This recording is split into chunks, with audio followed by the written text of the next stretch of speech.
Assalamu alaikum.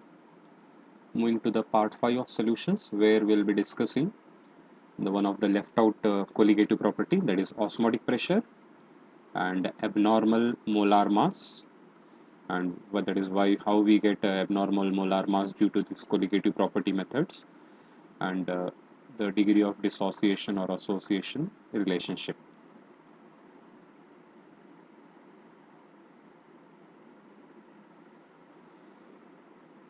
Now osmotic pressure, another important colligative property, again which depends on the number of solute particles, will be discussed over here. Before that, if you go with some terms here, that is diffusion. What is the meaning of diffusion? Diffusion is nothing but the spontaneous mixing of two or more solutions. जब भी आप दो solutions mix करते हैं वो higher concentration से lower concentration solute particles move हो जाते हैं, they mix up without any membrane, उस प्रोसेस को हम बोलते हैं डिफ्यूजन. कॉमनली होता है गैसेस में, or even solutions also. Suppose when you put up a drop of ink, the solute particles will distribute themselves throughout the solvent, उसको हम बोल सकते हैं diffusion. Now when you come down to osmosis, osmosis is nothing but spontaneous flow of solvent molecules from a pure solvent to a solution through a semi-permeable membrane. Osmosis is nothing but there it is a process where solvent molecules move from a region of low concentration to a region of higher concentration. That is, they move from solvent molecules move from solvent to solution through a semi-permeable membrane. That is called as osmosis. Osmosis में आप दो partition बनाएंगे कोई container में, एक में लेंगे आप सॉल्वेंट, दूसरे में लेंगे आप सोल्यूशन. जब सेमी परमेबल मेम्ब्रेन के ज़रिए से इस पार्टीशन बनाएंगे तो होता क्या है, स्पॉन्टानियसली यानी कि अपने आप से सॉल्वेंट मॉलिक्यूल्स जिसको हम बोलते हैं लो कॉन्सेंट्रेशन रीजन, और सोल्यूशन जिसको हम बोलते हैं हायर कॉन्सेंट्रेशन रीजन, तो सॉल्वेंट मॉलिक्यूल्स लोअर कॉन्सेंट्रेशन से हायर कॉन्सेंट्रेशन पार्टीशन में शिफ्ट हो जाते हैं through this semi permeable membrane. That is called as osmosis. अब semi permeable membrane, in shortcut we write it as SPM, ये क्या है? ये थिन मेम्ब्रेन्स होते हैं प्लांट या animal origin. either you get it from plants or they are available in animals or they are also artificially prepared. ये thin sheets जैसे होते हैं, थिन लेयर्स होते हैं जिसमें स्मॉल माइक्रोस्कोपिक पोर्स होते हैं जिनका फंक्शन सॉल्वेंट मॉलिक्यूल्स को अलाउ करते हैं, यानी कि smaller particles can pass through them, whereas they block solute particles. Larger particles जैसे कि वो आटम्स या मॉलिक्यूल्स आयॉन्स हो सकते हैं, इनको भी ये ब्लॉक कर सकते हैं, लेकिन सिर्फ सॉल्वेंट मॉलिक्यूल्स को ईजिली फ्लो होने के लिए छोड़ते हैं. सो वैसे मेम्ब्रेन्स को हम बोलते हैं semi permeable membranes, because they are partially permitting some particles to move across them and they are blocking some particles to move across them, right? So a membrane which allows the solvent molecules to pass through it and prevents the passage of solute particles through it is called as semi-permeable membrane. जो solvent को flow होने के लिए allow करता है और salute particles को block करता है. सल्यूट पार्टिकल्स मॉलिक्यूल से आयॉन्स हो सकते हैं, उनको जो ब्लॉक करता है, उस वैसे मेम्ब्रेन को हम बोलते हैं semi permeable membrane. Natural semi permeable membranes are parchment paper, membranes of animal like pig's bladder and plant cell membranes. And artificial semi-permeable membranes are calcium phosphate or copper ferrocyanide deposited on a porous spot. अब जैसे कि यहाँ पे कुछ examples है, ये cellophane है, ये प्लास्टिक टाइप, ये आर्टिफिशियल मेम्ब्रेन होता है सेलोफेन जिसे बोलते हैं, जिसको हम फूड पैकेजिंग में भी यूज़ करते हैं. और ये पिग्स ब्लाडर है, it will be a type of urinary bag which will collect the urine in the pigs. So it is a thin membrane and it can be blown into a type of balloon also. So these are some examples of semi permeable membranes. Artificially भी बना सकते हैं chemical compounds, जैसे calcium phosphate है, copper ferrocyanide है, उसको porous spot layer के ऊपर डिपॉजिट करेंगे. When it dries up, it comes out in the form of a thin membrane. So overall, that membrane which allows only solvent molecules to pass through it, and it will not allow the solute particles to pass through it, those are called as semi-permeable membrane. अब वो उसके microscopic pores के ऊपर depend करेगा. Smaller microscopic pores हैं तो वो solvent को ही अलाउ करेंगे. अगर थोड़े माइक्रोस्कोपिक पोर्स थोड़े लार्जर है, सल्यूट भी पास हो सकता है. It depends on the type of process what we carry out. कुछ प्रोसेस में आपको जो है स्पेशल सेमी परमेबल मेम्ब्रेन से यूज़ करना रहता है जहाँ पे सिर्फ सॉल्वेंट पास होगा, और कुछ ऐसे भी प्रोसेसेस हैं जहाँ पे नॉर्मल सेमी परमेबल मेम्ब्रेन चलेंगे जहाँ पे आयोन्स पास हो सकते हैं. जैसे हमने कोलाइड्स चैप्टर में डिस्कस किया था, ions can come out from that semi permeable membrane. So here we are, when we talk about osmosis, we'll consider such membranes which will allow only solvent molecules to pass through them. अब जैसे कि osmosis का एक example है, यहाँ पर एक experiment है. You will take a some solution in this thistle funnel. इसको हम बोलते हैं thistle funnel. इसके अंदर कोई solution लेंगे, फॉर एग्जाम्पल शुगर solution, और बाहर कंटेनर में हम लेंगे सॉल्वेंट यानी कि वाटर. इस थिसल फनल को यहाँ पर हम कोई पार्चमेंट पेपर से इसे क्लोज कर देंगे. इस पार्चमेंट पेपर से क्लोज करके इसमें हम शुगर सोल्यूशन लेंगे और उसको जो है इस सॉल्वेंट कंटेनर में डिप करेंगे. शुगर सोल्यूशन जितना भी लेंगे हम पर्टिकुलर लेवल पे हम मार्क कर लेंगे, और जैसे आप थिसल फनल डिप करेंगे थोड़ी देर के बाद आप देखेंगे कि लेवल इस थिसल फनल के सोल्यूशन का लेवल थोड़ा इंक्रीज हो जाता है. It goes on increases. Why it is increasing is when you bring this thistle funnel in contact with the solvent. जब ये solvent में आप dip करेंगे, ये solvent है और इसके अंदर solution है, semi permeable membrane है, तो spontaneously अपने आप से यहाँ पे solvent molecules इस semi permeable membrane के जरिए से अंदर चले जाता है. Solvent molecules will flow into the solution through this semi-permeable membrane. Means osmosis taking place from a region of low concentration to a region of high concentration. So here it goes on, and finally it will come to a point where the osmosis process stops. यानी कि continue flow नहीं होते रहेगा, कुछ देर तक osmosis होगा, बाद में ये स्टॉप हो जाएगा, एक पर्टिकुलर हाइट तक होगा और यहाँ स्टॉप होगा. You will come to a final level. Means यहाँ पे जिस वजह से यहाँ पे ऑस्मोसिस हो रहा था और जिस वजह से यहाँ पे स्टॉप हो रहा है, दोनों फोर्सेस इक्वल एंड अपोजिट होते हैं. तो यहाँ पे एटमॉस्फेरिक प्रेशर की वजह से ऑस्मोसिस हो रहा था, लेकिन यहाँ पे ये स्टॉप होने की वजह है कि इसके ऊपर कोई दूसरा एक्सटर्नल प्रेशर भी एक्ट कर रहा है. So that external pressure will stop the osmosis, and that external pressure we call it as osmotic pressure. So osmotic pressure here we can calculate by the formula H, in that is height, that is here rho will be nothing but the density of the solution, and this G is nothing but gravity. When you take up these things, you will get the osmotic pressure. So osmotic pressure is nothing but the external pressure applied on the solution site which just stops osmosis. We have another slide over here which will tell you about what is osmotic pressure.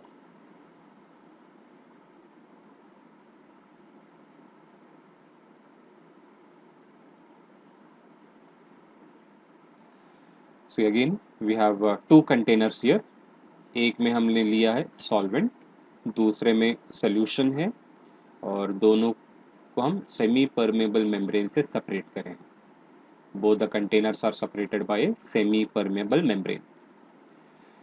जैसे ही दोनों compartments, दोनों containers को आप semi permeable membrane से separate करेंगे, based on the atmospheric pressure osmosis will take place. Osmosis यानी कि यहाँ के सॉल्वेंट मॉलिक्यूल्स इस सेमी परमेबल मेम्ब्रेन के जरिए से सॉल्यूशन की तरफ शिफ्ट हो जाएंगे. They will move towards solution side. लेकिन अगर आपको ये ऑस्मोसिस प्रोसेस स्टॉप करना है, ये सॉल्वेंट मॉलिक्यूल्स को आप इधर नहीं आने के लिए करना है, ऐसा करना है, means if you don't want to allow this solvent molecules to come to the solution side, you have to apply some external pressure on this solution side. यहाँ पे आप कुछ एक्सटर्नल प्रेशर अप्लाई करेंगे जिससे ये ऑस्मोसिस प्रोसेस स्टॉप हो जाएगा। If you want to stop the osmosis you have to apply external pressure on the solution side, क्योंकि दोनों तरफ एटमॉस्फेरिक प्रेशर है। ये प्रोसेस जब भी आप सॉल्वेंट और सॉल्यूशन को सेमी परमेबल मेम्ब्रेन से सेपरेट करते हैं, सॉल्वेंट खुद ब खुद जो सॉल्यूशन की तरफ आता है, यानी कि इस प्रेशर को भी हम ऑस्मोटिक प्रेशर बोल सकते हैं, क्योंकि इसके वजह से सॉल्यूशन साइड या सॉल्वेंट मॉलिक्यूल्स चले जा रहे हैं। लेकिन आपको इसको स्टॉप करना है, ये प्रेशर कितना है अगर आपको मालूम करना है, तो हम एक्सटर्नल प्रेशर आप सॉल्यूशन साइड अप्लाई करेंगे जिससे यहाँ पे ऑस्मोसिस प्रोसेस स्टॉप हो जाता है। तब ये वैल्यू यानी कि total this pressure the external pressure applied on the solution, ये तो है ही, अब उसको आप और थोड़ा प्रेशर अप्लाई करके ये प्रोसेस को स्टॉप कर रहे हैं, यानी कि ड्राइविंग फोर्स और अपोजिंग फोर्स सेम ही रहेंगे। आपको प्रोसेस को स्टॉप करना है, मेजर करना है कितना प्रेशर है, उसको हम बोलते हैं external pressure. So that is osmotic pressure. So osmotic pressure is nothing but the external pressure applied on the solution side which prevents the flow of solvent into the solution। यानी कि यहाँ पे अगर आप कुछ थोड़ा प्रेशर भी बढ़ा दिए, अगर आप कुछ भी प्रेशर अप्लाई करेंगे तो सॉल्वेंट फ्लो होते रहेगा। यहाँ पे अपोजिट डायरेक्शन में आपको फोर्स अप्लाई करना है, प्रेशर अप्लाई करना है, जिससे ये ऑस्मोसिस प्रोसेस स्टॉप हो जाए। स्टॉप हो जाए मतलब यहाँ पे ये सॉल्वेंट इधर नहीं आना है और इधर का सॉल्वेंट जो भी है सोल्यूशन के अंदर इधर नहीं जाना है। आप इतना ज़्यादा भी अप्लाई नहीं करेंगे ताकि यहाँ का सॉल्वेंट जो है इधर चले जाए। आप सिर्फ यहाँ के सॉल्वेंट को आने से यहाँ पे रोकना है, तो उतना प्रेशर जब अप्लाई करेंगे उसको हम बोलते हैं osmotic pressure. So external pressure that must be applied on solution side to prevent the osmosis process through a semi-permeable membrane is called osmotic pressure, or osmotic pressure is the external pressure which just stops the osmosis or which just stops the flow of solvent molecules across the semi-permeable membrane। अलग अलग वे में आप define कर सकते हैं। External pressure applied on the solution side to prevent the osmosis, or external pressure which stops the flow of solvent molecules across the semi-permeable membrane, or external pressure which just stops the osmosis across the semi-permeable membrane is called as osmotic pressure। इसको हम denote करते हैं पाई symbol से, और again it is a colligative property because it depends on the number of solute particles। ये भी solute particles के ऊपर डिपेंड करता है, और एक्सपेरिमेंटल एनालिसिस से ये पता चला है कि osmotic pressure molar concentration of solution के ऊपर डिपेंडेंट है। प्रीवियस जितने भी कोलिगेटिव प्रॉपर्टी हमने देखे हैं, RLVP, elevation in boiling point, depression in freezing point, they were all dependent on the molality of the solution, but here osmotic pressure is dependent on the molar concentration, that is molarity of the solution, because here volume factor will be involved। So Van 't Hoff Boyle's law या Van 't Hoff Charles law apply करेंगे तो यहाँ पे आपको relationship मिलता है osmotic pressure concentration, molar concentration of solution के साथ डायरेक्टली प्रोपोर्शनल है। You got this relationship by external experimental observations, and osmotic pressure is again directly proportional to the absolute temperature। So based on that you will get a relationship pi is directly proportional to Ct, or pi is equal to, we write it as CRT।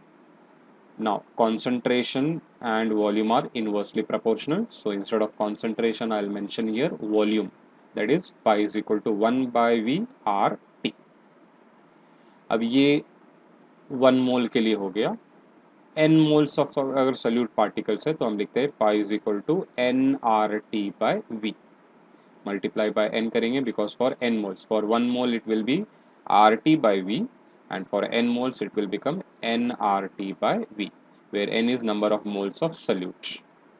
Now where n is W by M, अगर आप mass of solute और molecular mass of solute मालूम है तो हम इस relationship में W by M replace कर सकते हैं। तो आपको क्या मिलेगा यहाँ पर, pi is equal to WRT by M into V। This W by M is nothing but moles. We can see again osmotic pressure is directly proportional to the number of moles of solute particles. जितने moles ज़्यादा रहेंगे osmotic pressure उतना ज़्यादा रहेगा. Again temperature, with the increase in temperature osmotic pressure also increases. So here W stands for mass of solute, R the universal gas constant. It depends on the whatever pressure units you are taking, you will take the R value in that way. Osmotic pressure का जो unit लेंगे R के लिए भी वही रहेगा. Temperature is expressed in Kelvin. M is the molecular mass of solute and V is the volume in liter. So again this osmotic pressure is used in calculation of molecular mass, and this method is specially applied for molecular mass determination of macromolecules, biomolecules और polymers जिसका molecular weight बहुत ज़्यादा होता है, वैसे species का molecular mass हम osmotic pressure method से मेजर करते हैं. क्योंकि अगर आप एलिवेशन या डिप्रेशन या आरएलवीपी मेथड लार्जर मॉलिक्यूल्स का मोलिकुलर मास मेजर करने के लिए लेंगे तो ये कोलिगेटिव प्रॉपर्टीज़ की वैल्यू बहुत ही नेग्लिजिबल मिलेंगे आपको, क्योंकि मोलिकुलर मास बहुत ज़्यादा है. Molecular mass and colligative property are inversely proportional. लेकिन ये मेथड ऑस्मोटिक प्रेशर मेथड से अगर आप मेजर करते हैं मोलिकुलर मास, तो मोलिकुलर मास ज़्यादा रहने से ऑस्मोटिक प्रेशर वैल्यू जो मिलेगा ऑलमोस्ट ईजिली रीडेबल रहेगा, और या फिर it will B a larger value, it will not be a smaller one. That's why this method is applied for molecular mass determination of higher or macromolecules. And the other reasons is the stability of biomolecules or macromolecules will be less at higher temperatures, where you can't apply the elevation or depression or RLVP method. ये method apply हो सकता है क्योंकि biomolecules larger temperature पे stability चले जाती है. अब ये मेथड से आप लो टेम्परेचर पे ही उनका ऑस्मोटिक प्रेशर या मॉलिक्यूलर मास आप कैलकुलेट कर सकते हैं. सेकेंडली सॉलिबिलिटी भी आता है. एलिवेशन या आरएलवीपी या डिप्रेशन में सॉलिबल सब्सटेंस सॉल्युबल होना बहुत ज़रूरी है. It should B dissolving completely. लेकिन यहाँ ऑस्मोटिक प्रेशर में पार्शियल सॉल्युबल भी चलेगा. सॉल्युबिलिटी पॉलीमर्स की कम होती है या मैक्रोमोलिक्यूल्स की कम होती है, that is acceptable here. That's why this method is specially applied for measuring molecular masses of macromolecules or larger biomolecules.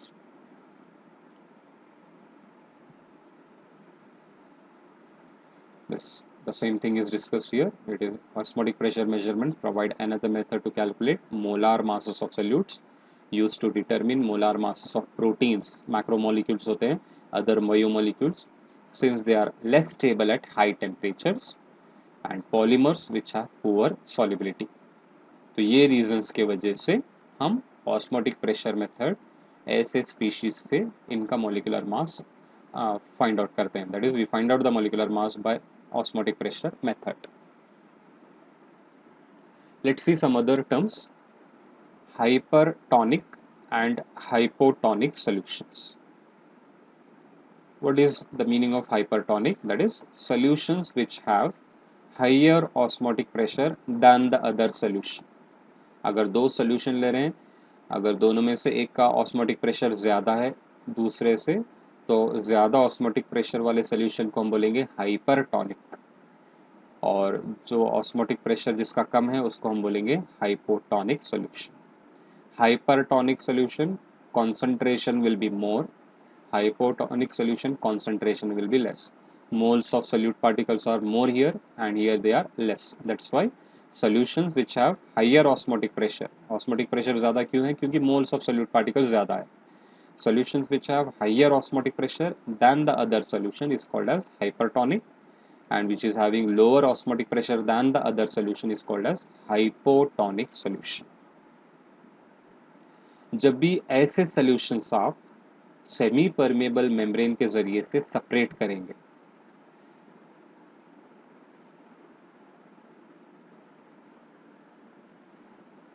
when you separate a hypertonic solution and hypotonic solution by a semi permeable membrane, you will find that always solvent moves from hypotonic solution to hypertonic solution. That is, osmosis takes place from a region of low concentration to a region of high concentration. That is, when hypotonic solution is separated from hypertonic solution using semi-permeable membrane, osmosis takes place from hypo to hyper. कभी भी ये याद रखो, hypotonic और hypertonic solution को आप semi permeable SPM से separate करेंगे तो ऑस्मोसिस होगा वहाँ पर। किस डायरेक्शन में होगा? लो कॉन्सेंट्रेशन वाले सोल्यूशन से हाई कॉन्सेंट्रेशन वाले सोल्यूशन। ऐसा ज़रूरी नहीं है कि सॉल्वेंट और सोल्यूशन ही रहना है, आप दो अलग अलग सोल्यूशन भी ले सकते हैं। सिर्फ होगा क्या? ऑस्मोसिस लो सोल्यूशन, लो कॉन्सेंट्रेशन वाले सोल्यूशन से हाई कॉन्सेंट्रेशन वाले सोल्यूशन में सॉल्वेंट मॉलिक्यूल्स फ्लो होते हैं। रिमेंबर, सल्यूट कभी भी पास नहीं होगा, ऑस्मोसिस में सल्यूट पार्टिकल्स पास नहीं होते हैं, सिर्फ सॉल्वेंट पास होता है। और सॉल्वेंट कौन से डायरेक्शन में पास होता है? लो कॉन्सेंट्रेशन वाले सेक्शन से हाई कॉन्सेंट्रेशन वाले सेक्शन, यानी कि हाइपोटोनिक से hypertonic. It moves from a region of lower concentration to a region of higher concentration. Who moves? Solvent molecules, not solute. ये बहुत बड़ा कंफ्यूजन हो जाता है। Always remember, solvent only flows through the semi permeable membrane. Since solvent concentration is more in since solvent concentration is more in hypotonic, यानी कि solvent ज़्यादा कहाँ पर है? हाइपोटोनिक में, यानी कि सल्यूट ज़्यादा कहाँ पर है? हाइपरटोनिक में। तो सॉल्वेंट के ऊपर ध्यान देना है, सॉल्वेंट कभी भी हाइपोटोनिक से हाइपरटोनिक पे फ्लो होता है। Let's see another term, isotonic solution और isoosmotic solutions. These are the solutions which have same osmotic pressure. अगर दो सोल्यूशन जिसका ऑस्मोटिक प्रेशर सेम है, पाई वैल्यू सेम है एक पर्टिकुलर टेम्परेचर पर, वैसे सोल्यूशंस को हम बोलते हैं isotonic. Iso means same, so same osmotic pressure solutions are called as isotonic solutions और isoosmotic solutions. Two solutions having same osmotic pressure at a given temperature are called isotonic solutions. Definition very important, 1 mark के लिए पूछते हैं। अब दो solutions दोनों isotonic है, यानी कि दोनों का ऑस्मोटिक प्रेशर अगर सेम है, जब आप उनको सेमी परमेबल मेम्ब्रेन से सेपरेट करते हैं तब क्या होता है? No osmosis, no osmosis takes place between them. अगर आइसोटोनिक सॉल्यूशंस को आप सेमी परमेबल मेम्ब्रेन से सेपरेट करेंगे, दोनों का कॉन्सेंट्रेशन सेम रहने से, दोनों का ऑस्मोटिक प्रेशर सेम रहने से सॉल्वेंट कौन से भी डायरेक्शन में मूव नहीं होगा, osmosis will not take place. Osmosis कब होगा? जब दो सॉल्यूशन, इसमें से एक हाइपो होना है दूसरा हाइपर होना है, तभी ऑस्मोसिस होगा। लेकिन आइसोटोनिक सॉल्यूशंस को सेपरेट करने के बाद ऑस्मोसिस नहीं होता है, नो ऑस्मोसिस टेक्स प्लेस। कुछ एग्जांपल्स हैं, देखेंगे यहाँ पर। Normal saline solution, whenever you feel weak, the doctor advises for injection the saline, normal saline. They will put up the IV and they will transfer the normal saline solution, जिसको हम commonly glucose वगैरह बोलते हैं। तो normal saline solution, it is actually 0.9% mass by volume sodium chloride solution. इसका जो concentration होता है उस बैग के ऊपर, उस बॉटल के ऊपर हम देख सकते हैं, it will be mention 0.9% mass bye volume sodium chloride solution. Why we use this concentration is because it will be isotonic with the fluid present in the blood cells. Blood cells में जो fluid रहता है उसका osmotic pressure ये concentration से match हो जाता है, that is 0.9% mass by volume sodium chloride solution. ये solution का osmotic pressure ब्लड सेल्स के अंदर जो फ्लूइड है उसका ऑस्मोटिक प्रेशर सेम रहता है, that's why they are isotonic. इस वजह से जब भी आपको आईवी लगा के ये ग्लूकोज या सलाइन ट्रांसफ़र करते हैं तो थोड़ी देर के बाद आपको पूछते हैं कि कुछ चक्कर आ रही है या फिर यू आर कंफर्टेबल और नॉट। क्योंकि अगर ब्लड सेल्स के अंदर जो फ्लूइड है अगर वो आइसोटोनिक नहीं है इस सोल्यूशन के साथ, तो कभी कभार ब्लड सेल्स डैमेज होने के चांसेस रहते हैं।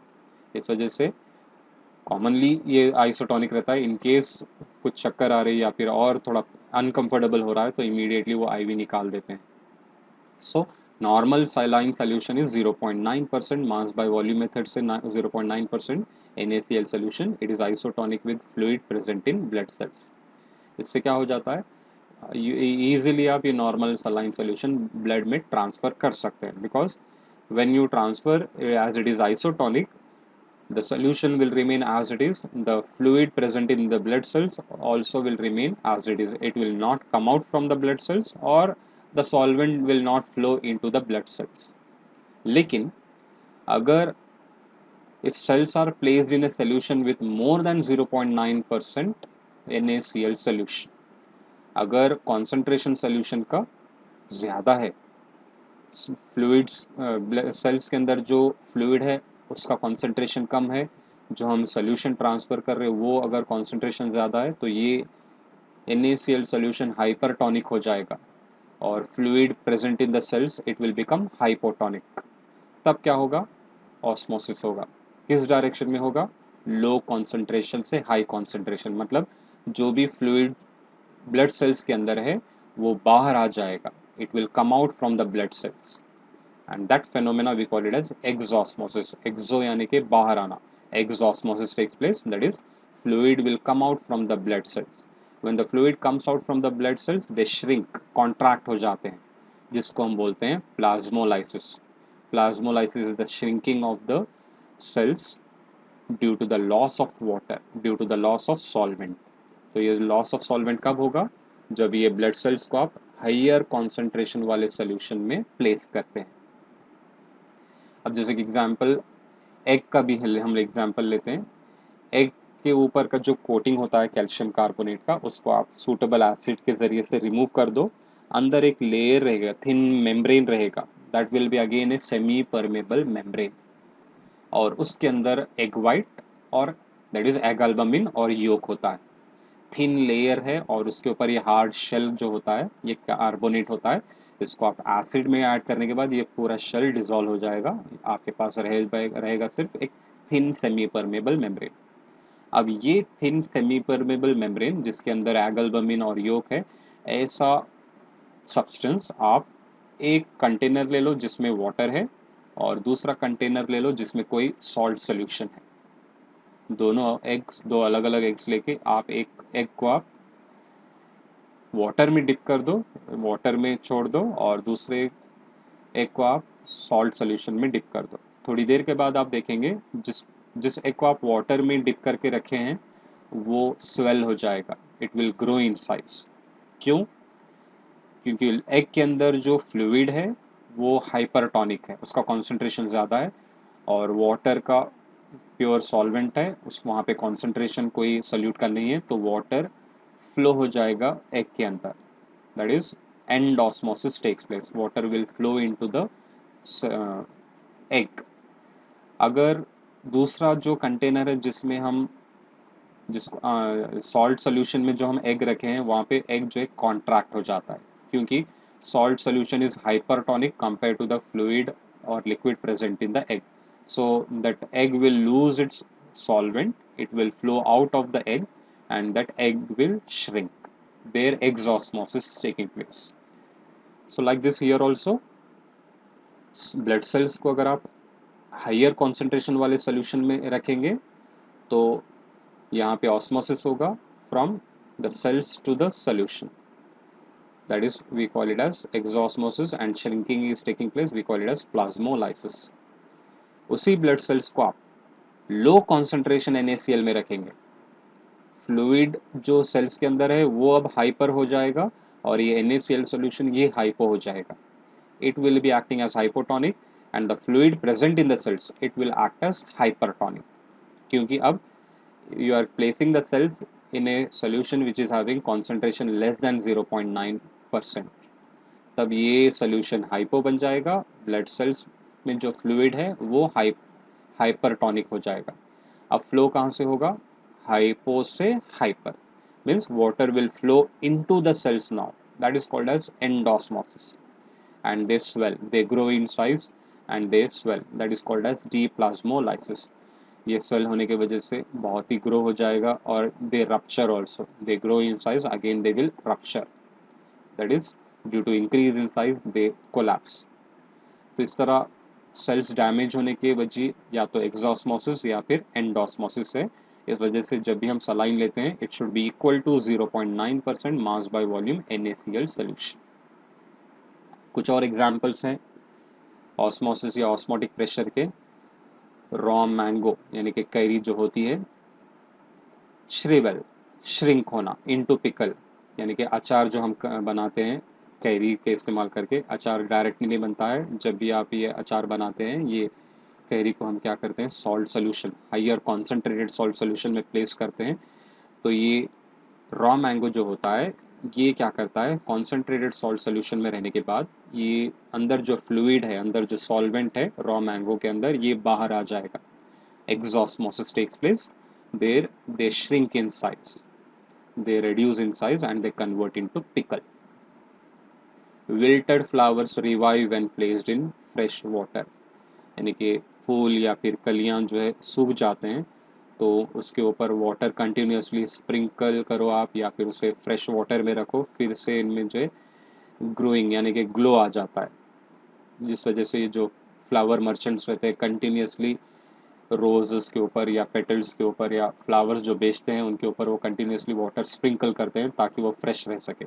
यहाँ पे भी ऑस्मोसिस होता है।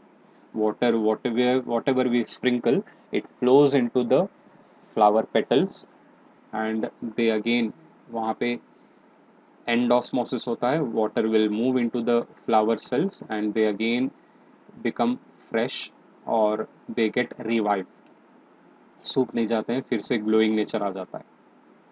उसी तरह movement of water from soil into roots, again it is an osmosis and finally it goes to the shoot system. Oedema, again ये मेडिकल कंडीशन, जो ज़्यादातर सॉल्टी फूड वगैरह खाते हैं वहाँ पे क्या हो जाता है एक्सेस कंजम्पशन से टिश्यू सेल्स में, क्योंकि वो सॉल्ट का कॉन्सेंट्रेशन बॉडी में बढ़ जाएगा, टिश्यूज़ में बढ़ जाएगा, इस वजह से वो सॉल्वेंट जो बॉडी में है ये टिश्यू सेल्स में ट्रांसफ़र हो जाता है। It will move into the tissue cells due to which they swell out, they become puffy and swelly type and that medical condition we call it as edema. और कुछ examples है जैसा कि gargling हम जैसा करते हैं, जिसे हम गरारे बोलते हैं। कभी भी थ्रोट इन्फेक्शन होता है तो हम गरारे करते हैं, नमक के गरारे, और कुनकुने पानी से, गर्म पानी से हम करते हैं। इसका भी यही ऑस्मोसिस है, ऑस्मोसिस का ये एग्जांपल है, क्योंकि टॉन्सिल्स एरिया जो होता है वहाँ पे कुछ वाटर कलेक्ट हो जाता है जिससे पेन स्टार्ट हो जाता है, स्वैलोइंग प्रॉब्लम हो जाता है। तो हम क्या करते हैं गरम नमक का पानी लेके गार्गलिंग करते हैं। गार्गलिंग करते वक्त क्या होता है ये जो टॉन्सिल्स रीजन में जो वाटर कलेक्ट हुआ है ये सॉल्ट कॉन्सेंट सोल्यूशन के साथ कांटेक्ट में आ जाएगा और थ्रोट में जो थिन मेम्ब्रेन है, टॉन्सिल्स का जो थिन मेम्ब्रेन होता है उसके ज़रिए से वो वाटर जो कलेक्ट हुआ है ये सॉल्ट सोल्यूशन में स्लोली ट्रांसफ़र हो जाता है। इस वजह से हम नॉर्मल वाटर नहीं ले रहे हैं, वार्म वाटर ले रहे हैं। वार्म वाटर लेने से ज़रा टेम्परेचर ज़्यादा होगा, ऑस्मोसिस भी फास्ट हो जाता है। The water which is collected in the tonsils region will come out. Again, it is an example of the osmosis. So like this, around us, this osmosis takes place, either endosmosis or exosmosis, or sometimes when you talk about isotonic solutions, there no osmosis takes place.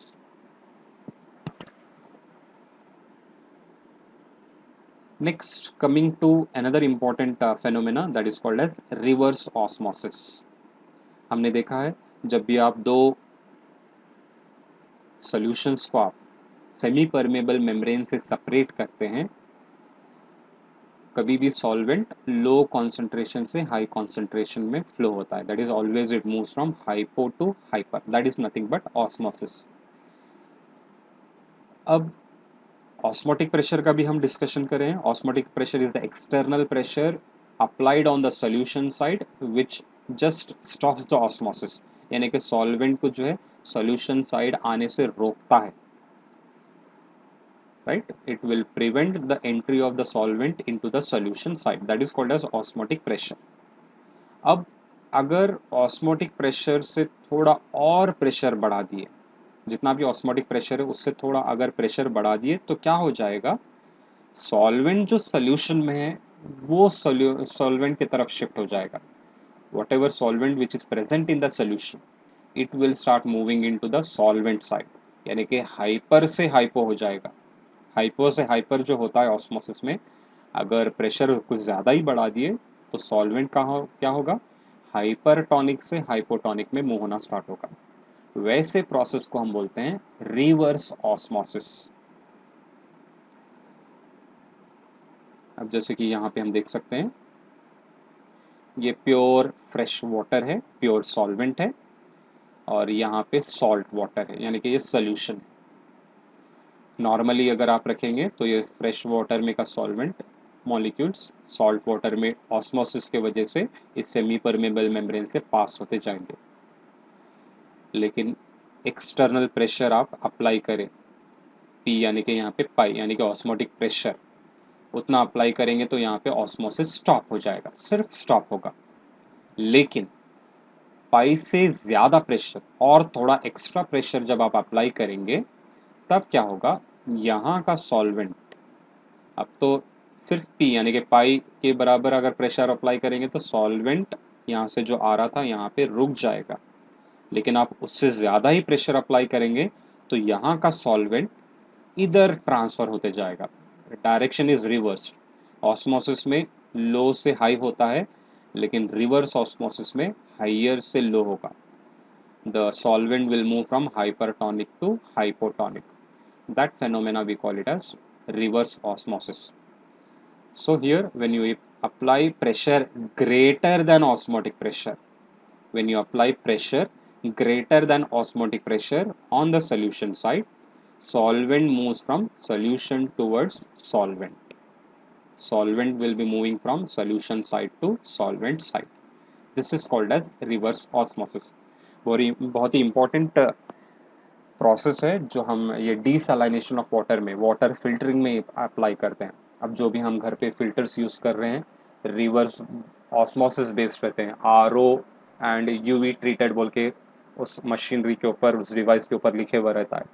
UV treated मतलब उसमें mechanism रहेगा, उसमें कुछ technique रहेगी जहाँ पे ultra violet radiation से germs वगैरह जो होते हैं वाटर के अंदर वो डैमेज हो जाते हैं, डिस्ट्रॉय हो जाते हैं। लेकिन आर ओ का मतलब होता है रिवर्स ऑस्मोसिस, यानी कि इसमें जो आयोन्स वगैरह वाटर के अंदर है वो भी फिल्टर आउट हो जाते हैं। इसके ज़रिए से आर ओ, यूवी ट्रीटेड से सिर्फ जर्म्स मर जाते हैं, आयोन्स वैसे ही रहेंगे।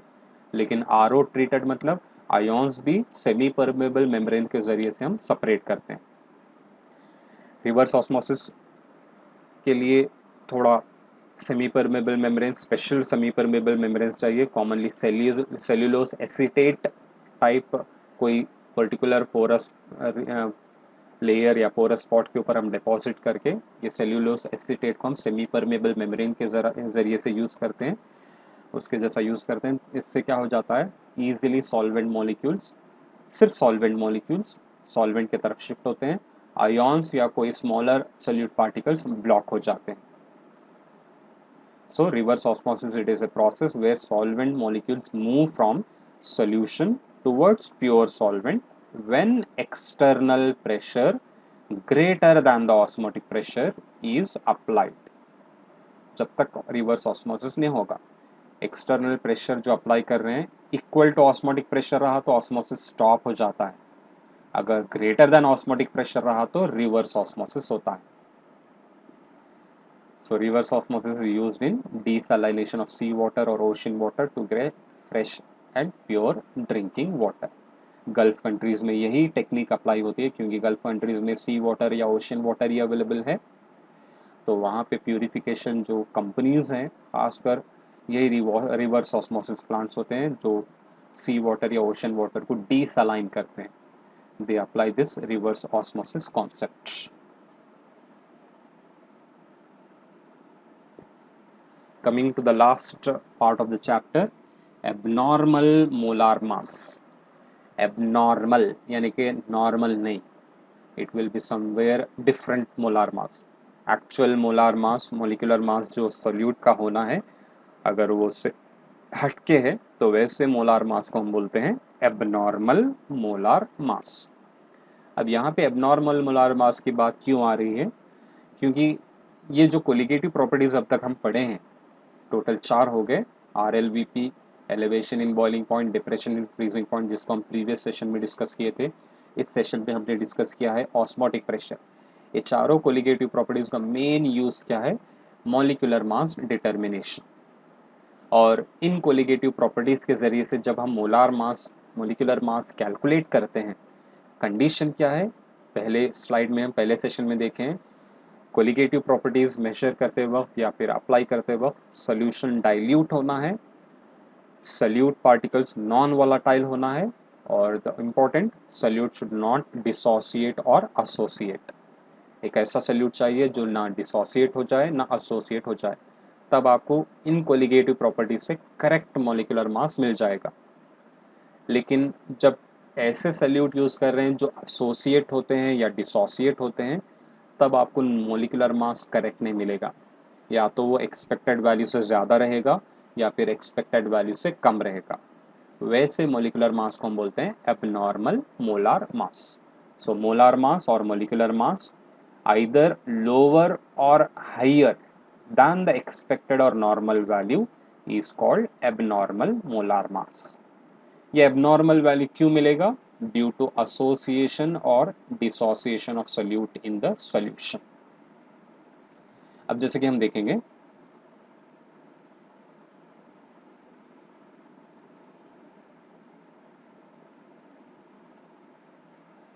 I'll take glucose।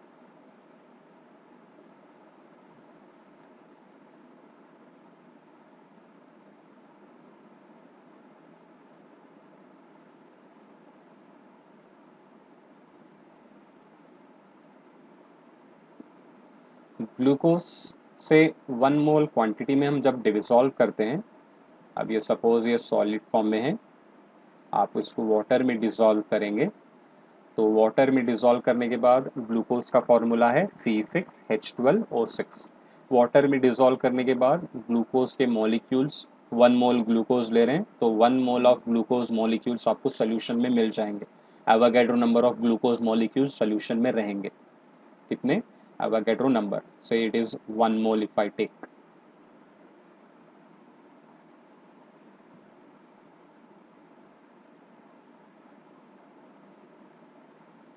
ये अगर 1 मोल क्वांटिटी में है,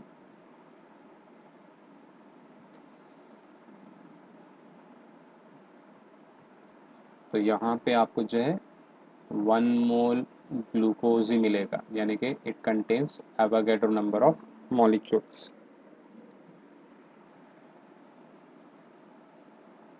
अब जितने भी सल्यूट पार्टिकल्स यानी कि 1 मोल ऑफ सल्यूट पार्टिकल्स मिलेंगे, उसके हिसाब से आपको कोलिगेटिव प्रॉपर्टी मिल जाएगी और इसका आप करेक्ट मॉलिक्यूलर मास भी आपको मिल जाएगा। You will get the correct molecular mass. अगर स्पेशल स्टैंडर्ड कंडीशंस पे पूरा एक्सपेरिमेंट कैरी आउट कर रहे हैं आप कोलिगेटिव प्रॉपर्टी का, तो आपको इसका मॉलिक्यूलर मास 180 के नियर बाय मिल जाएगा। अब सपोज NaCl यूज कर रहा हूँ,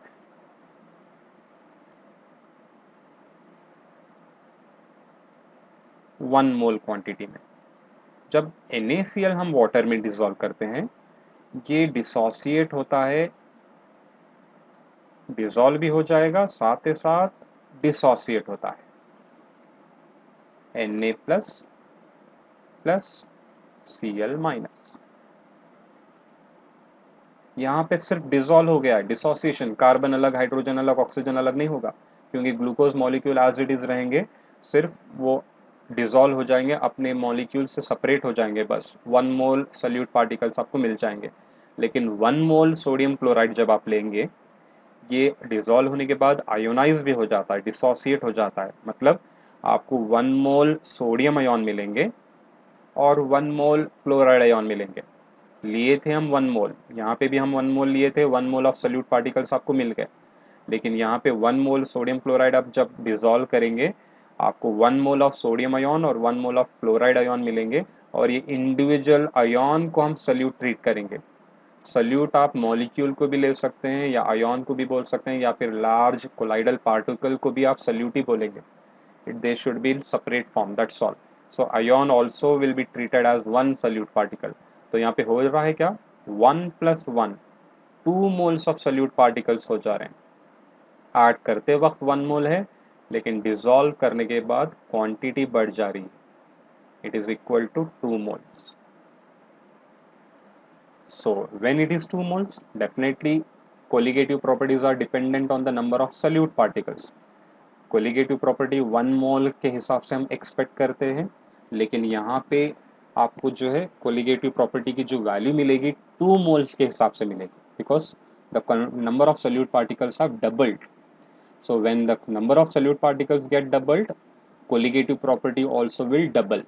जितना solute particles बढ़ेंगे colligative property भी बढ़ जाएगी. अब जब colligative property बढ़ती है, हमने और एक रिलेशनशिप देखा है हर एक colligative property में, molecular mass डिनोमिनेटर में आता है. Both are inversely proportional. जब भी colligative property बढ़ जाती है, उस मेथड से अगर आप मोलिकुलर मास कैलकुलेट कर रहे हैं तो वो कम हो जाएगा. अगर यहाँ पे 1 मोल ही मिलता अगर NaCl, तो आपको कोलिगेटिव प्रॉपर्टी 1 मोल के हिसाब से मिल जाएगी और आपको करेक्ट मोलिकुलर मास मिल जाएगा. लेकिन यहाँ पे हो रहा है 2 मोल्स. 2 मोल्स मतलब colligative property will double, molecular mass will become half. Molecular mass half हो जाएगा, मतलब आपको जो है NaCl का मोलिकुलर मास 58.5 या 59 ही लिखता हूँ यहाँ पर मैं, क्योंकि प्रैक्टिकली कर रहे हैं, थोड़ा बहुत वेरिएशंस हो सकते हैं. 59 ग्राम मोलार मास या मोलिकुलर मास मिलना है आपको 59. आपको 59 मिलने के बजाय उसका हाफ मिलेगा यहाँ पे, क्योंकि मोल्स बढ़ गए, कोलिगेटिव प्रॉपर्टी बढ़ जाएगी, मोलिकुलर मास हाफ हो जाएगा. You will get somewhere around 29.75 या फिर 29.5.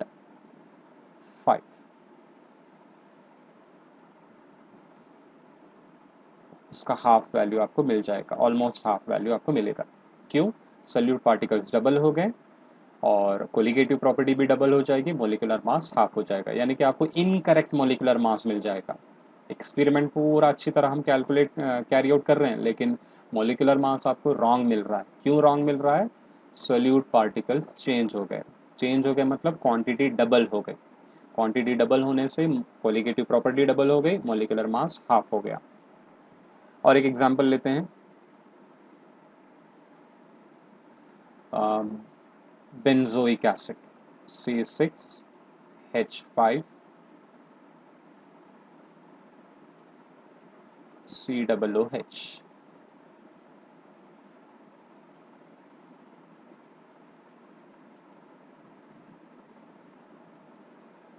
2 मोल्स लेता हूँ. बेंजोइक एसिड ले लो या एसिटिक एसिड ले लो, इसको आप वाटर में जब डिसॉल्व करेंगे ये थोड़ा पार्शियली आयोनाइज हो जाते हैं, लेकिन इसे आप बेंजीन में डिसॉल्व करते हैं, यहाँ पे क्या हो जाता है, ये एग्रीगेट होते हैं. दे एग्रीगेट, मॉलिक्यूल्स इनके जो है जम जाते हैं. या तो 2 मॉलिक्यूल अगर जम रहे हैं, एक को एक ज्वाइन हो जा रहे हैं, क्योंकि हाइड्रोजन बॉन्ड यहाँ पे फॉर्म होता है, तो हाइड्रोजन बॉन्ड फॉर्म होने की वजह से ये डाइमर फॉर्म करते हैं. डाइमर यानी कि 2 मॉलिक्यूल कंबाइन होकर एक स्पीशीज फॉर्म करना. या फिर ट्राइमर फॉर्म हो सकता है, combination of 3 molecules. Tetramer form हो सकता है, कॉम्बिनेशन ऑफ 4 मॉलिक्यूल्स. तो इस तरह का जो है प्रोसेस, डाइमराइजेशन हो सकता है, trimerisation, it depends on the type of solute. So here when you talk about benzoic acid or acetic acid, if I take dimerization मतलब 2 molecules will combine and form only 1. यानी कि यहाँ पे अगर मैं 2 molecules ले रहा हूँ या 2 moles ले रहा हूँ, आयोनाइज नहीं होगा, यहाँ पे एसोसिएशन होगा. प्रीवियस एग्जांपल्स में डिसोसिएशन हो रहा था, अब यहाँ पे क्या हो रहा है, एसोसिएशन. यानी कि 2 मोल्स सल्यूट पार्टिकल्स मिलने के बजाय आपको 1 मोल ही मिलेगा, because of association. They are going to associate. Quantity 2 moles की हमको एक्सपेक्टेड थी, लेकिन मिल रही कितने डिसॉल्व करने के बाद 1 मोल. तो moles of solute particles have reduced, number of solute particles कम हो गए, कोलिगेटिव प्रॉपर्टी भी कम हो जाएगी, मॉलिक्यूलर मास बढ़ जाएगा.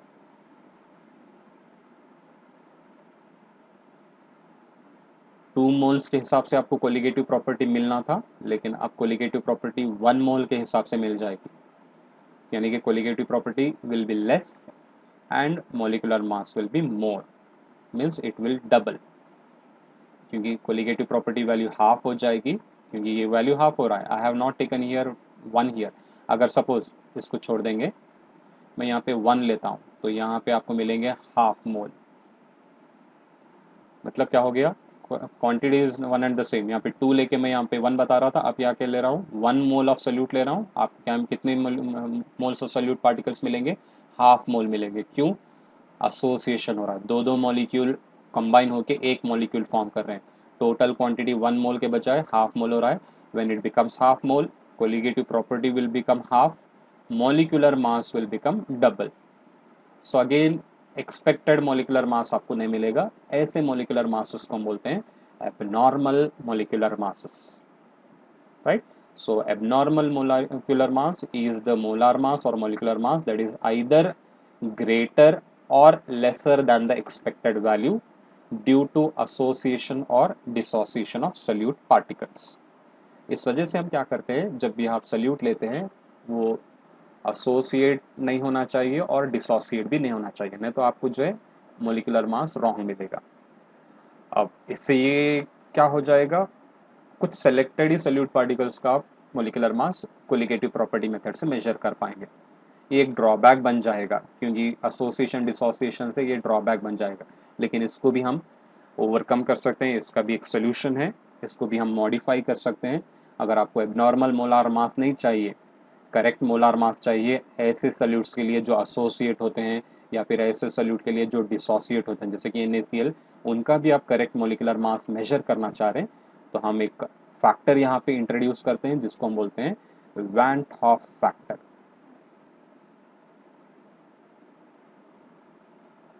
We call it as van Hoff factor. Abnormal molar mass नहीं चाहिए, आपको करेक्ट मोलार मास ही मेजर करना है, तो वैसे फैक्टर को हम वैसे correct molecular mass find out करने के लिए हम एक फैक्टर इंट्रोड्यूस करते हैं जिसको हम बोलते हैं van Hoff factor. It is denoted by I, which is called as Van 't Hoff factor, to indicate the extent of dissociation or association of solute। उस वैल्यू से आपको पता चलेगा सोल्यूट कितना डिसोसिएट हो रहा है या एसोसिएट हो रहा है। सो I is defined as the ratio of normal molar mass divided by abnormal molar mass, or observed colligative property divided by calculated colligative property। Normal molar mass यानी कि उसका थियोरेटिकल वैल्यू होता है और ये प्रैक्टिकली कैलकुलेटेड, और normal molar mass ये calculated यानी कि इसकी थियोरेटिकल वैल्यू, और यहाँ पे ये experimental value. So both will give you the value of, the ratio will give you the value of I। अब जैसे कि एग्जांपल,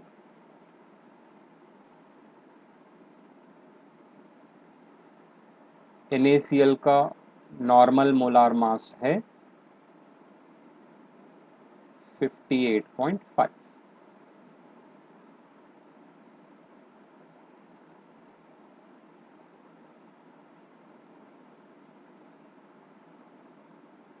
आपको एबनॉर्मल सोल्यूट पार्टिकल्स डबल हो रहे हैं, कोलिगेटिव प्रॉपर्टी डबल होती है, मॉलिकुलर मास हाफ हो जाता है, तो वैल्यू आपको मिलेगा समवेयर अराउंड 29.75। जब आप डिवाइड करेंगे तो वैल्यू आपका आएगा 2। It will be equal to 2। That 2 value is nothing but the value of I which is called as van 't Hoff factor, या फिर observe colligative property divided by calculated colligative property. Observe यानी कि experimentally calculate जो करें हैं वो आपको double मिल जाएगी। कैलकुलेटेड 1 आना था, यहाँ पे 2 हो जाएगा, 2/1 again is equal to 2। So when you apply these two relationship you will get the value of I equal to 2। या फिर और एक रिलेशनशिप है, total number of moles of particles after association और dissociation divided by total number of moles of particles before association और dissociation. NaCl के लिए before dissociation it was 1 mole, after dissociation you got 2 moles Na plus and Cl minus, so value of I will become equal to 2। Benzoic acid के लिए लेता हूँ, benzoic acid हम ले रहे थे 2 मोल्स, 2 मोल्स जाके वो बन रहा कितना था 1 mole, so colligative property is becoming, the I value is becoming half, right. So solute जो डिसोसिएट होता है उसका I वैल्यू ग्रेटर देन 1 मिलेगा। सपोज यहाँ पे मैं और एक लिखता हूँ ग्लूकोज के लिए। ग्लूकोज ऐड करने से पहले, वाटर में ऐड करने से पहले 1 मोल था, वाटर में ऐड करने के बाद भी 1 मोल ही है। ये ग्लूकोज के लिए, ये बेंजोइक एसिड के लिए है,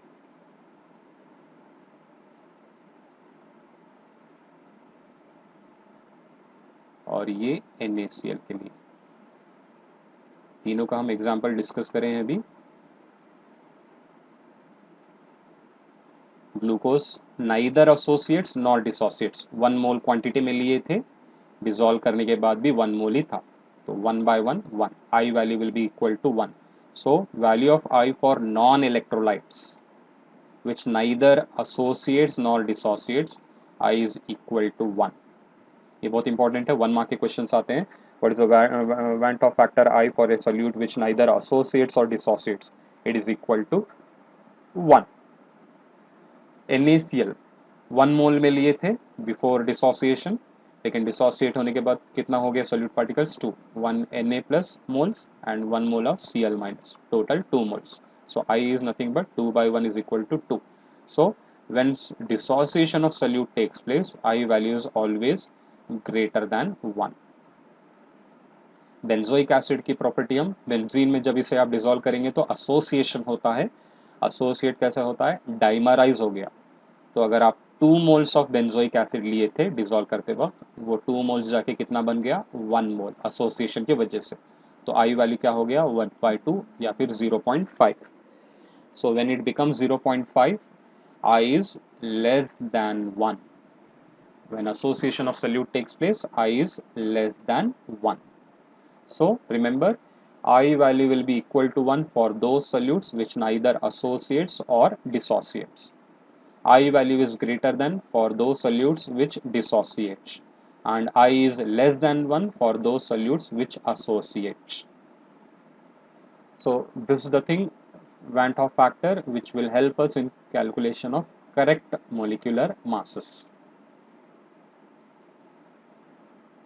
अब उस वैंट ऑफ फैक्टर को हम क्या करेंगे? इन कोलिगेटिव प्रॉपर्टी एक्सप्रेशंस में इंट्रोड्यूस कर देंगे। Will introduce over here, that is ये RLVP का रिलेशनशिप है, it is equal to mole fraction of solute, इसको आप I से मल्टीप्लाई करेंगे। जब भी आप वैंट ऑफ फैक्टर से मल्टीप्लाई कर लेंगे यहाँ पर, तो क्या हो जाएगा? करेक्ट मोलिकुलर कोलिगेटिव प्रॉपर्टी भी आपको मिल जाएगी और करेक्ट मोलिकुलर मास भी आप कैलकुलेट कर सकते हैं। फॉर एग्जाम्पल यहाँ पे एलिवेशन इन बॉइलिंग पॉइंट लेता हूँ, सपोज NaCl है। NaCl में क्या हो जाएगा? सोल्यूट पार्टिकल्स डबल हो जाएंगे, मोलालिटी डबल हो जाएगी।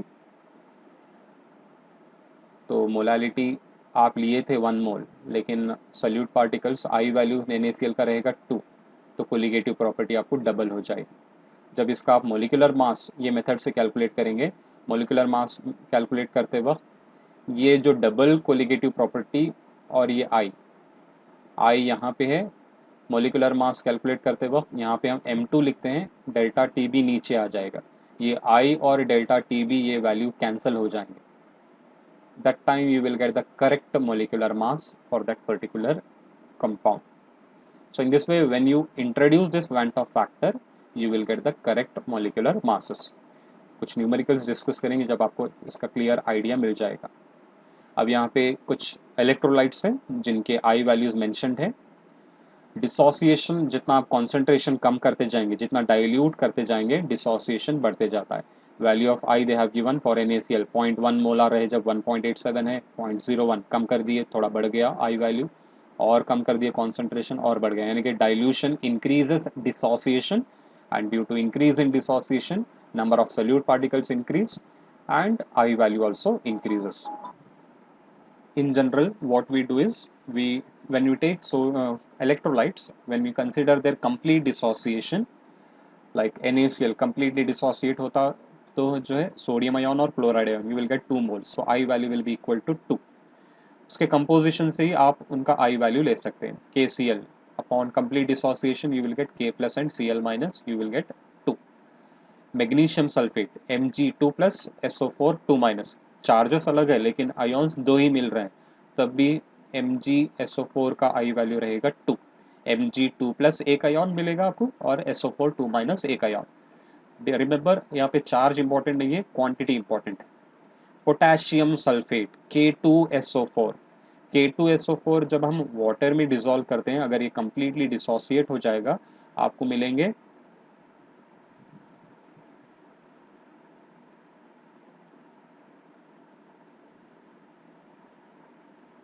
2K+ ions plus 1 sulphate ion SO4 2 minus. तो टोटल कितने हो गए? 2 moles of potassium and 1 mole of sulphate, totally 3। इस तरह आप फॉर्मूला देख के कितनी वैल्यू ऑफ आई है कंप्लीट डिसोसिएशन के लिए इजीली बोल सकते हैं for these electrolytes which dissociate. Associate जो होते हैं सब्सटेंसेस, उनके लिए कंडीशन है वो डाइमराइज होने वाले हैं या ट्राइमराइज अगर मेंशन्ड है तो आप बोल सकते हैं कि वो उसका आई वैल्यू कितना होगा। जैसे कि अगर कोई सल्यूट डाइमराइज हो रहा है तो उसका आई वैल्यू हो जाएगा हाफ, ट्राइमराइज हो रहा है तो उसका आई वैल्यू हो जाएगा 1/3, टेट्रामराइज हो रहा है तो उसका वैल्यू हो जाएगा 1/4। So like this, you can easily find out the value of I for different types of electrolytes which dissociate or even for the substances which associate। जो dissociate होते हैं उनका easily हम बोल सकते हैं composition देख के, और जो associate होते हैं उनके लिए dimerization हो रहा है या trimerization वो मालूम होना आपको ज़रूरी है, whether they are undergoing dimerization or trimerization। तो 1 मार्क क्वेश्चंस आ सकते हैं। What is the Van't Hoff factor I for potassium sulfate in a dilute solution? The answer will be 3. Or Van't Hoff factor for an substance is equal to 2 or 3, they will give. What is the nature of electrolyte, whether it associates or dissociates? So you have to write it dissociates in solution. तो जिसका I value equal to 1 है, neither associates nor dissociates. जिसका I value greater than 1 है, it dissociates, और जिसका I value less than 1 है, it associates. Next, extent of dissociation or association of electrolytes in solution. यहाँ पे एक एक्स्ट्रा पार्ट है, degree of association. Degree of association or degree of dissociation, we define it as the fraction of electrolyte undergoing association or dissociation. Degree of association ले लो या degree of dissociation ले लो। अगर degree of association लिख रहा हूँ यहाँ पर, it is defined as the fraction of the substance undergoing association in the solution. अगर डिग्री ऑफ डिसोसिएशन लिखते हैं यहाँ पर, it is defined as the fraction of electrolyte undergoing dissociation in the solution. तो इन जनरल अगर आपको definition लिखना है, डिग्री ऑफ एसोसिएशन और dissociation is defined as the fraction of the substance undergoing association और डिसोसिएशन इन सॉल्यूशन। इससे आपको जो है पता चलता है कि सॉल्यूट कितना डिसोसिएट हो रहा है। रिमेंबर, अभी डिसोसिएशन और एसोसिएशन का हम डिस्कस करे हैं। पूरे इलेक्ट्रोलाइट्स कंप्लीटली डिसोसिएट होना बोल के ज़रूरी नहीं है, वो पार्शियली भी डिसोसिएट होते हैं, या पूरे सब्सटेंसेस कंप्लीटली एसोसिएट होने की भी ज़रूरत नहीं है। कुछ सब्सटेंसेस पार्शियली एसोसिएट भी होते हैं और थोड़े मॉलिक्यूल्स एज इट इज़ रह जाते हैं, अनएसोसिएटेड रह सकते हैं, या फिर इलेक्ट्रोलाइट्स में कुछ मॉलिक्यूल्स अनडिसोसिएटेड भी रहते हैं। तब हम, अगर आपको आई वैल्यू कैलकुलेट करना है तो ये डिग्री ऑफ एसोसिएशन या डिसोसिएशन कॉन्सेप्ट अप्लाई करते हैं। Degree of association which is denoted by alpha, जैसा कि हम स्ट्रॉन्ग एंड वीक इलेक्ट्रोलाइट्स में डिग्री ऑफ डिसोसिएशन पढ़े हैं, अल्फा वहाँ पे भी यूज़ करते हैं। It is the number of moles of electrolyte dissociated divided by total moles. I alpha value equal to 1 रहा तो हम स्ट्रॉन्ग इलेक्ट्रोलाइट बोलते हैं, अल्फा वैल्यू लेस देन 1 रहा तो हम वीक इलेक्ट्रोलाइट बोलते हैं। यहाँ पे भी हम सेम वे में एसोसिएशन और डिसोसिएशन का, एक्सटेंट ऑफ एसोसिएशन और एक्सटेंट ऑफ डिसोसिएशन यहाँ पे हम पढ़ते हैं अल्फा के जरिए से। So degree of association alpha is nothing but it is a ratio of number of moles of substance और electrolyte associated divided by total moles of the electrolyte और सब्सटेंस। एसोसिएशन के टाइम पे हम खासकर electrolyte नहीं बोलेंगे, it can be called as substance or non-electrolyte. And degree of dissociation alpha is nothing but number of moles of electrolyte dissociated divided by total moles of electrolyte. Suppose 1 मोल ले रहे हैं, 1 मोल में से सिर्फ पूरे का पूरा 1 मोल अगर जब डिसोसिएट होता है तो हम यहाँ पे लिखेंगे 1, तो 1/1 alpha you will get equal to 1। लेकिन उस 1 मोल में से सिर्फ हाफ मोल ही डिसोसिएट हो रहा है, half mole as it is रह रहा है, तो अल्फा वैल्यू बन जाएगा आपका 0.5, right. So degree of dissociation and degree of association will tell us the extent of the fraction of the substance undergoing association or dissociation. कुछ relationship देखेंगे आई और अल्फा के बीच में क्या है। पहले हम डिग्री ऑफ डिसोसिएशन यानी कि ऐसे सॉल्यूट्स जो डिसोसिएट होते हैं उनका एग्जांपल लेंगे। सपोज एक कोई इलेक्ट्रोलाइट है जो डिसोसिएट होने के बाद n moles of solute particles produce कर रहा है। It is some electrolyte which is dissociating to produce n moles of electrolyte. जब डिसॉल्व होता है तो n moles of electrolyte ions या सॉल्यूट पार्टिकल्स प्रोड्यूस करेगा। इनिशियल मोल्स लेंगे हम 1 मोल, प्रोडक्ट कुछ भी नहीं रहता है तो हम क्या लिखते हैं 0। डिग्री ऑफ डिसोसिएशन कितना डिसोसिएट होने वाला है 1 मोल में से, अल्फा के बराबर।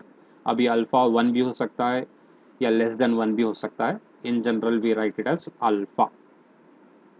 मोल्स आफ्टर डिसोसिएशन यानी कि 1 में से इतना डिसोसिएट हो जाएगा, कितना 1 माइनस अल्फा।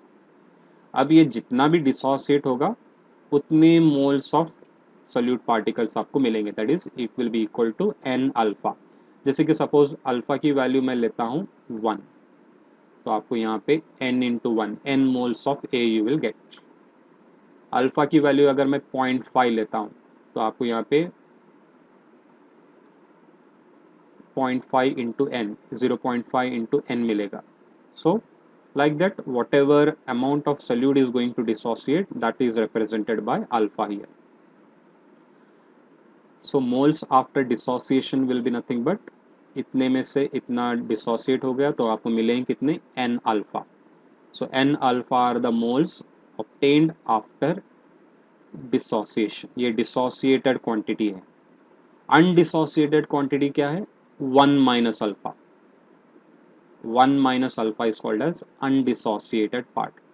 अब सपोज 1 में से अल्फा की वैल्यू मैं 0.2 लेता हूँ, तो 0.2 will be called as dissociated part and left out part is 0.8, it will be called as undissociated part.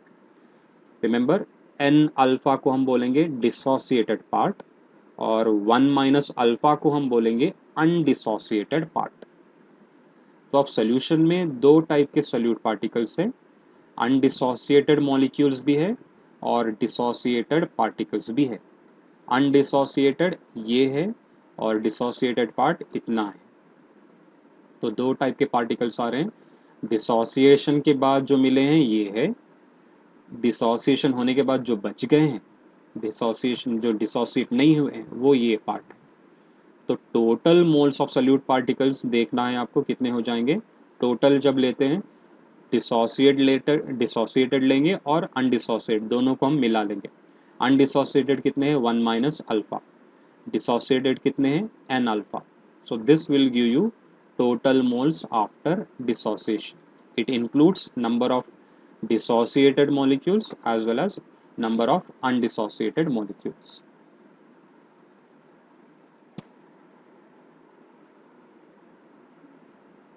Now, I'll come down to the I relationship. I is equal to number of moles of electrolyte or substance after dissociation divided by total moles before dissociation. Before dissociation कितना था 1 mole. After dissociation कितने मिले आपको 1 minus alpha plus n alpha. इसको जब आप rearrange करके लिखते हैं तो आपको मिलेगा यहाँ पर alpha is equal to I minus 1 divided by n minus 1। Alpha is equal to I minus 1 divided by n minus 1। So this relationship helps us to calculate alpha, or you can calculate I value, and here n is nothing but the number of ions और particles obtained after dissociation. जब भी ये n value लेना है आपको, यहाँ पे dissociation के टाइम पे देखना है कि राइट साइड में कितने आयॉन्स प्रोड्यूस हो रहे हैं, वो वैल्यू आपको यहाँ पे सब्सटीट्यूट करना है,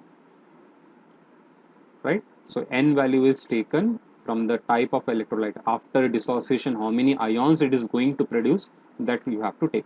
जैसे कि NaCl के लिए आपको n वैल्यू लेना है 2, पोटेशियम सल्फेट अभी I वैल्यू 3 था, उसका भी n वैल्यू आप यहाँ पे 3 ले सकते हैं। तो डायरेक्टली आयॉन्स जितने प्रोड्यूस होने वाले हैं उतना आप n वैल्यू यहाँ पे आप लेंगे। Same way relationship between I and degree of association of a substance. अब एक ऐसा सब्सटेंस लेंगे जो एसोसिएट होगा। So I have taken some n moles ही of substance and is associating, either it is dimerizing or trimerizing or polymerizing। N will tell you whether it is dimerizing or trimerizing or polymerizing। So initial moles again I'll take it as 1 mole, association अभी नहीं हो रहा है तो 0 रहेगा, degree of association again I'll take it as alpha। अब इस 1 मोल में से इतना पार्ट अल्फा पार्ट एसोसिएट होने वाला है, alpha part is going to undergo association. तो जब ये इतना एसोसिएट होता है उतने ही मॉलिक्यूल्स एसोसिएटेड फॉर्म में रहेंगे, बाकी के एज इट इज रहेंगे। अब सपोज डाइमराइजेशन हो रहा है, कितने अल्फा मोल्स, तो उतने ही मॉलिक्यूल्स डाइमराइज हो जाएंगे। तो डाइमराइज होने के बाद क्वांटिटी उनकी हाफ हो जाएगी, तो हम लेंगे अल्फा बाय 2। 2 हो जाके 1 बन रहे हैं, 4 जाके 2 बन रहे हैं तो अल्फा बाय 2 लेंगे। ट्राइमराइज हो रहे हैं तो अल्फा बाय 3 लेंगे। टेट्रामराइज हो रहे हैं तो अल्फा बाय 4 लेंगे, या फिर इन जनरल हम लेते हैं alpha by n। Moles after association, इतने में से अल्फा एसोसिएट हो रहा है और एसोसिएट होने के बाद कितने मिल रहे हैं आपको, alpha by n।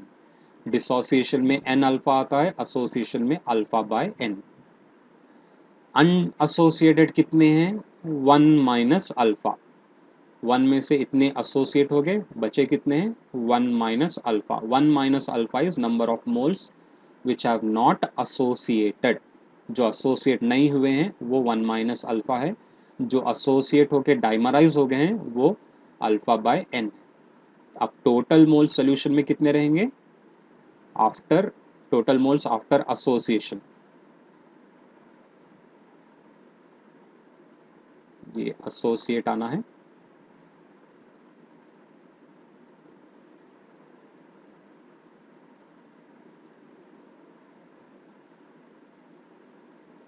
so it will be 1 minus alpha plus alpha by n। Same way again as here relationship, I is equal to number of moles after association divided by before association। After association 1 minus alpha by plus alpha by n divided by 1। तो rearrange करने के बाद आपको relationship क्या मिलेगा, alpha is equal to I minus 1 divided by 1 by n minus 1। See the change, dissociation में n minus 1 नीचे आता है, एसोसिएशन में 1 बाय n माइनस 1 आता है। यहाँ पे n वैल्यू हम इलेक्ट्रोलाइट का कितने आयॉन्स प्रोड्यूस होते हैं वो देख के लेते हैं, यहाँ पे n वैल्यू आपको डाइमराइजेशन हो रहा है या ट्राइमराइजेशन हो रहा है वो देख के लेंगे। अगर डाइमराइज हो रहा है तो आप n वैल्यू 2 लेंगे, ट्राइमराइज हो रहा है तो n वैल्यू 3 लेंगे, और या फिर यहाँ पर बिफोर एसोसिएशन जो वैल्यू है वो आप वैल्यू यहाँ पे सब्सटीट्यूट करेंगे। 2 मोल्स जाके 1 मोल मिल रहा है तो ये वैल्यू जो होगा यहाँ पे आप सब्सटीट्यूट करेंगे। इन जनरल याद रखो, डिसोसिएशन में राइट साइड जितने भी आयॉन्स मिलते हैं वो वैल्यू n लेंगे, एसोसिएशन में लेफ्ट साइड जितने भी रहते हैं वो वैल्यू आपका n वैल्यू रहेगा। डिसोसिएशन में राइट साइड के स्पीशीज टोटल क्वांटिटी कितने हैं वो n वैल्यू, एसोसिएशन में लेफ्ट साइड जितने भी स्पीशीज है वो आपका n वैल्यू रहेगा। तो इससे आपको अल्फा कैलकुलेशन इजी हो जाएगा, या आप आई वैल्यू कैलकुलेट कर सकते हैं, and it will tell you how much the degree of dissociation or association is there for a given electrolyte or substance। So this is the thing in the solution chapter। In the next sessions we'll have numericals on all the different categories। पहले concentration terms पे numericals कर लेंगे, बाद में ये colligative properties पे जैसे कि रॉल्ड्स लॉ है, हेनरीज लॉ है, और ये कोलिगेटिव प्रॉपर्टीज़ है, और लास्ट में एबनॉर्मल मोलार मास, सब पे हम न्यूमेरिकल्स करेंगे। इस चैप्टर का मेन कैप्सूल थियरी एग्जाम के लिए जो होता है 1 मार्क के 2 क्वेश्चंस आते हैं, डेफिनेशंस पूछ सकते हैं या फिर एबनॉर्मल मोलार मास खासकर 1 मार्क में ही पूछते हैं। और जो 3 मार्क्स पार्ट होता है, ये 4 जो कोलिगेटिव प्रॉपर्टी पढ़े हैं उसी में से कोई एक कोलिगेटिव प्रॉपर्टी पे न्यूमेरिकल कंपल्सरली आता है। आरएलवीपी पे पूछ सकते हैं या फिर एलिवेशन पे या डिप्रेशन पे या फिर ऑस्मोटिक प्रेशर पे। Okay, so this ends the chapter solutions.